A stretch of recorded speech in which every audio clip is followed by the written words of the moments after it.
Vano benar-benar akan membunuhku, dia tidak bercanda. Penjaga keamanan itu pernah berperang sebelumnya dan dia tahu betul setiap kali seseorang menggertak tentang pembunuhan. Jika dia tidak mengungkapkan kebenaran, dia akan mati. Namun, dia masih menolak untuk mengakui kebenaran, bertaruh bahwa Vano tidak akan berani melakukan kejahatan yang mengerikan di depan begitu banyak saksi. Kamu tidak akan berani membunuhku di sini. Apakah begitu? Vano menajamkan pandangannya dan menekan pelatuknya dengan keras. Saat suara tembakan terdengar, petugas keamanan membungkuk dan meringkuk di lantai secara refleks. Semua orang terkejut, Vano gila? Dia benar-benar menembakkan peluru. Vano tampaknya tidak terpengaruh oleh fakta bahwa dia baru saja menembak seseorang.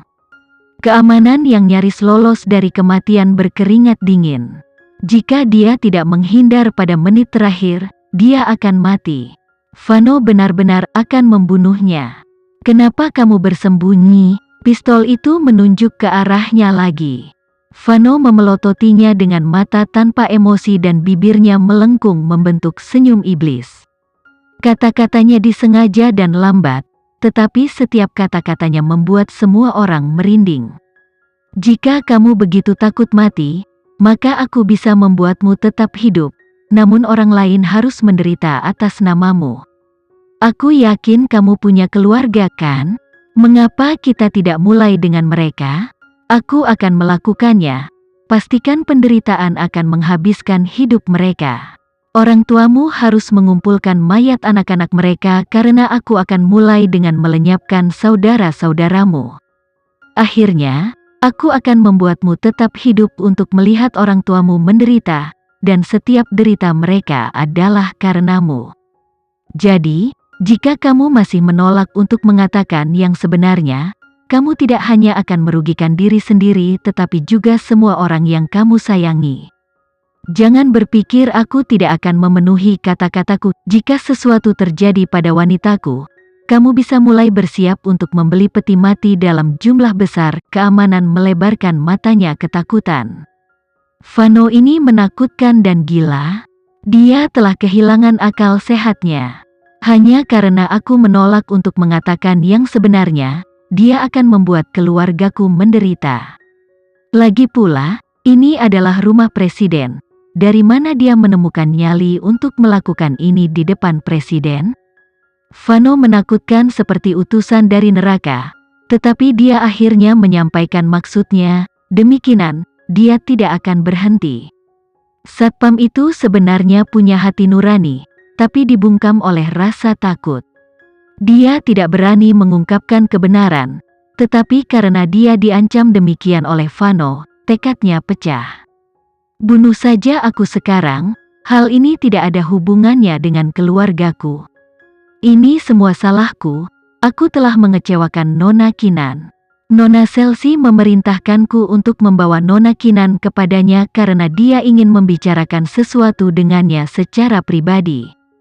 Saya pikir mereka akan berdiskusi, tetapi siapa yang tahu dia merencanakan penculikan orang yang memaksa saya diam juga Nona Selsi. Dia berkata bahwa jika saya menolak untuk bekerja sama, dia akan meminta saya untuk mengambil jatuh, karena dia kebal hukum.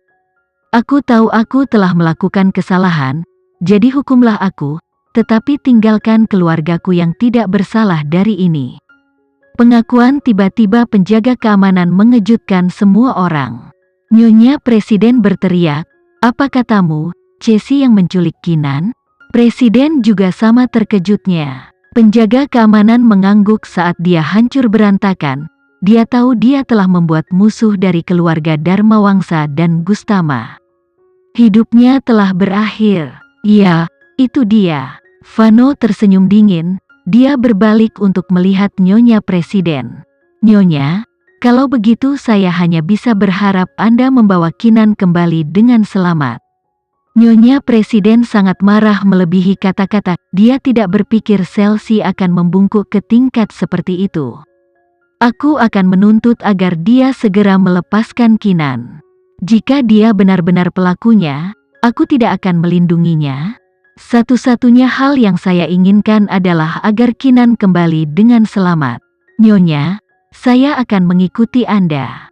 Vano duduk perlahan kembali di kursi roda dan dia melemparkan pistol ke samping. Salah satu penjaga dengan cepat mengambil pistol dari lantai, sementara yang lain masih mengarahkan senjata mereka ke Vano. Namun, tidak ada yang maju untuk menangkapnya karena tidak ada perintah dari presiden. Padahal, presiden sudah memberi isyarat agar mereka tidak menembak. Selanjutnya, mereka tidak berani melakukan apa-apa setelah mendengar ancaman Vano. Siapa yang tahu apa yang akan terjadi pada perekonomian negara jika Kinan meninggal? Dia mampu menciptakan depresi terbesar yang pernah dialami negara ini. Ikut nyonya, pergi dan selamatkan gadis itu. Presiden memerintahkan dengan tegas, mereka harus berurusan dengan Vano nanti. Penghinaan Vano di rumah presiden entah bagaimana harus dihukum. Tetapi karena beberapa alasan, dia tahu tidak ada hal serius yang bisa menimpa Vano karena ini melibatkan terlalu banyak tokoh penting dalam negara. Nyonya presiden dan anak buahnya dengan cepat tiba di kediaman keluarga Gustama. Kedatangannya yang tiba-tiba mengejutkan semua orang. "Kak, kenapa kamu di sini?" Ibu Selsi, Rosa Darmawangsa, bertanya dengan heran saat melihatnya. Patriark keluarga Darmawangsa hanya memiliki 2 anak perempuan dalam hidupnya. Mereka adalah Nyonya Presiden dan Rosa. Nyonya Presiden setidaknya 10 tahun lebih tua dari Rosa, jadi Rosa terlihat paling banyak berusia 30-an. Namun, ada perbedaan besar antara kedua saudara perempuan itu.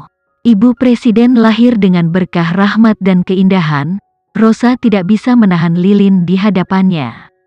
Orang-orang tidak akan mengharapkan mereka menjadi saudara perempuan dari penampilan mereka sendiri.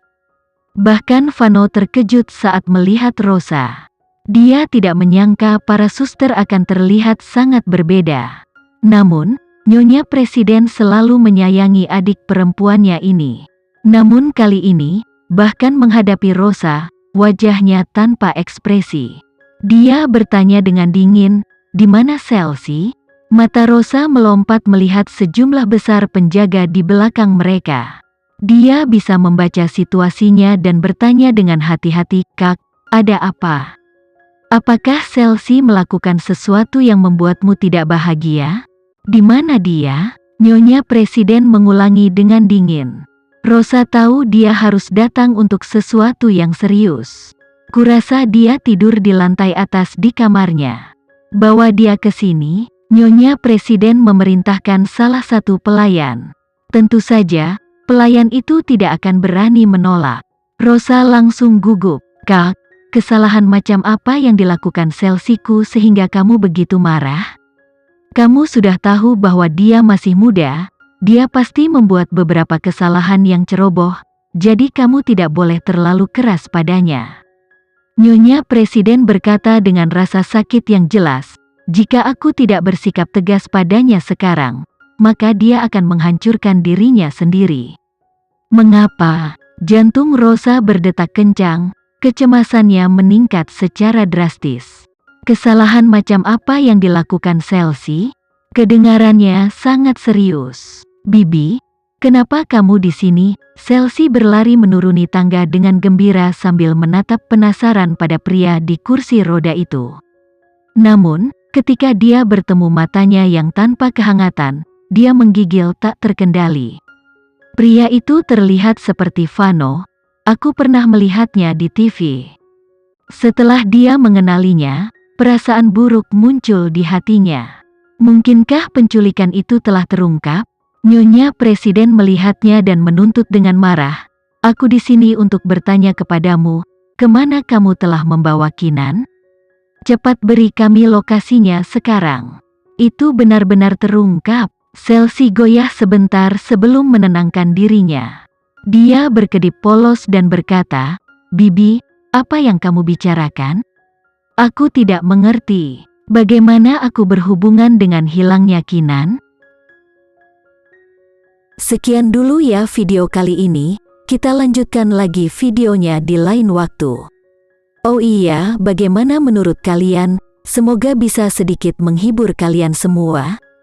Untuk teman-teman yang baru nonton, jangan lupa subscribe ya, hehehe. Dan kalau teman-teman ada yang ingin gabung langganan, bisa langsung gabung saja untuk dapat fitur yang menarik dan sedikit membantu Mimin. Terima kasih banyak sudah menonton, sampai jumpa lagi, bye bye bye.